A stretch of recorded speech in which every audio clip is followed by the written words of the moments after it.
പരാതി ഉണ്ടാകുന്നത് എങ്ങനെയാണ്? ആരെങ്കിലും ബോധപൂർവ്വം ചെയ്യുന്നെങ്കിൽ നമുക്ക് പരാതി. അബദ്ധത്തിൽ ആർക്കും എവിടെയും ഒരു ആൾക്കൂട്ടത്തിൽ സംഭവിക്കാൻ സാധ്യതയുള്ളൊരു കാര്യം മാത്രമാണ്. തീർച്ചയായും ഗവിക്ക് വേണ്ടി പ്രത്യേകമായ പാക്കേജുകൾ നമ്മൾ നടപ്പാക്കേണ്ടതായിട്ടുണ്ട്. ടൂറിസ്റ്റ് ഭൂപടത്തിൽ ഇടം പിടിച്ച ഒരു സ്ഥലം കൂടിയാണ്. അവിടെയുള്ള മനുഷ്യരുടെ സുരക്ഷിതത്വം എന്ന് പറയുന്നത് മറ്റെന്തിനേക്കാൾ പ്രാധാന്യം കൊടുത്തുകൊണ്ട് ചെയ്യാൻ സർക്കാർ ആലോചിക്കുന്നുണ്ട്. പ്രത്യേകിച്ചും ഈ സംഭവത്തിൻ്റെ പശ്ചാത്തലത്തിൽ അങ്ങേയറ്റം നിർഭാഗ്യകരമായ ഒരു സംഭവമാണ് ഉണ്ടായത്. ഇതിൻ്റെ പശ്ചാത്തലത്തിൽ ആ കുടുംബത്തിൻ്റെ കാര്യങ്ങളുമായി ബന്ധപ്പെട്ട് നമുക്ക് കാര്യങ്ങൾ ചെയ്യേണ്ടതായിട്ടുണ്ട്. അത്തരം എല്ലാ കാര്യങ്ങളെക്കുറിച്ചും അവിടെ പോയതിന് ശേഷം മുഖ്യമന്ത്രിക്ക് റിപ്പോർട്ട് കൊടുക്കും. ചെയ്യേണ്ട പല കാര്യങ്ങളും ചെയ്യുന്നില്ല എന്ന് വലിയ ആക്ഷേപമുണ്ട്. കാരണം ആ ലയങ്ങളൊക്കെ സമീപമായിട്ട് ക്രമീകരിക്കേണ്ടതാണ്. കഴിഞ്ഞ കാലം കുറേയായിട്ട് അത് ചെയ്തിട്ടില്ല. അവർക്ക് ഒരു പാക്കേജ് വേണമെന്നുള്ളതാണ് അവർക്ക് ആളുകളുടെ ആവശ്യം. ആ പാക്കേജ് ഈ സർക്കാരിന്റെ കാലം നടപ്പിലാക്കുക. തീർച്ചയായും ജനങ്ങൾക്ക് ഉപകാരപ്രദമാകുന്ന കാര്യങ്ങൾ ചെയ്യുക എന്നുള്ളതാണ് ഈ സർക്കാരിന്റെ മുഖമുദ്ര.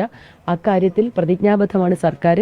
ആ കാര്യങ്ങൾ ഈ അവിടെ പോകുന്ന സാഹചര്യത്തിൽ കുറെ കൂടി അവിടുത്തെ എല്ലാ കാര്യം, എൻ്റെ വകുപ്പിന്റെ കാര്യം മാത്രമല്ല, അവിടുത്തെ പൊതു കാര്യങ്ങൾ നിരീക്ഷിച്ച് കൃത്യമായി മുഖ്യമന്ത്രിക്ക് റിപ്പോർട്ട് കൊടുത്ത് സർക്കാരിൽ ആ ആവശ്യങ്ങൾ ഉന്നയിക്കും. അവർ ഇന്നിപ്പോൾ നേരിട്ട് കുഞ്ഞിനെ, അവരുടെ കുടുംബാംഗങ്ങളെ നേരിട്ട് അവരെ ഇന്ന് നേരിട്ട് കൂടുതൽ വിശദമായി സംസാരിക്കും.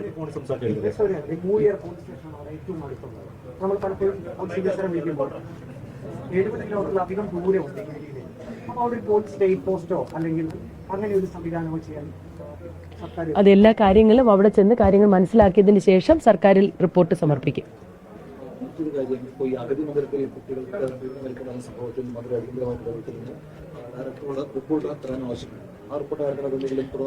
റിപ്പോർട്ട് വാങ്ങുകയും അതിന്റെ കാര്യത്തിൽ നടപടിയെടുക്കേണ്ട സാമൂഹ്യനീതി വകുപ്പാണ്.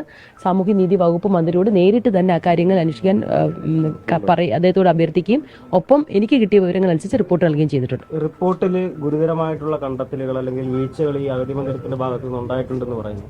അപ്പോൾ അതിൽ അവർക്കൊരു പ്രവർത്തനാനുമതി നിഷേധിക്കുന്ന തരത്തിലേക്കുള്ള ഒരു തീരുമാനം, ലൈസൻസ് റദ്ദാക്കുന്ന തരത്തിലുള്ള ഒരു തീരുമാനത്തിലേക്ക് ബന്ധപ്പെട്ട വകുപ്പ് തീരുമാനമെടുക്കും.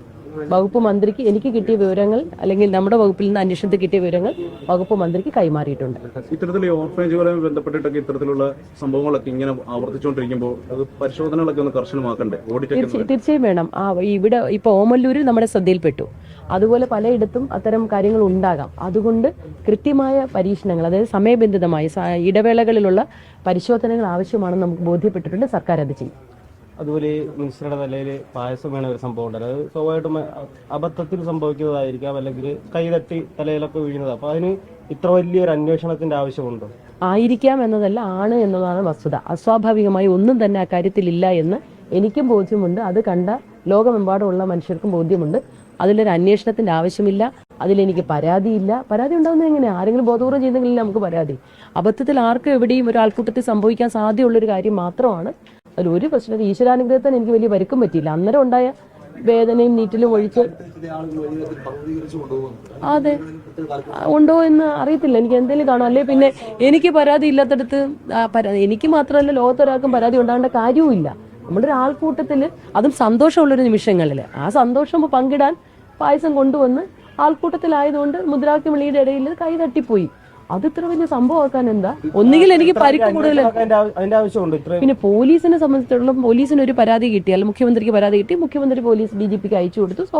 പോലീസിന്റെ സ്വാഭാവിക നടപടിക്രമമായിരിക്കും. അത് വേണ്ട എന്നും പറഞ്ഞുകൊണ്ട് അന്വേഷണം ആവശ്യമില്ല എന്നും പറഞ്ഞ് ഞാൻ DGPക്ക് കത്ത് അയച്ചിട്ടുണ്ട്.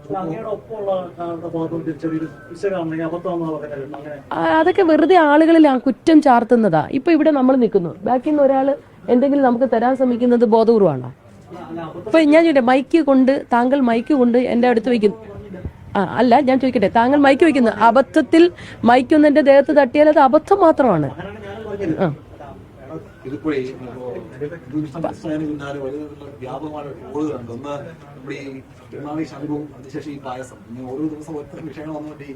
അതൊക്കെ എന്റെ വഴിക്ക് പോവും. നമ്മളിൽ ജനങ്ങൾ അർപ്പിച്ച വിശ്വാസം കാത്തു സൂക്ഷിക്കാനും നമ്മളിൽ മന്ത്രി എന്ന നിലയിലുള്ള ഉത്തരവാദിത്തം കൃത്യമായി നിർവഹിക്കാനും ശ്രദ്ധിക്കും. ഞാനത് വിശദമായി പറഞ്ഞതാണ്, ഇനി കൂടുതൽ പറയാനില്ല. അതായത് അതൊക്കെ അതിനെല്ലാം അതത് സമയത്ത് പറയേണ്ട ഇടത്ത് എന്തോ സാരമില്ല. ഗവിയിൽ താമസിക്കുന്നവർ മനുഷ്യരല്ലേ, നമ്മൾ മനുഷ്യരല്ലേ.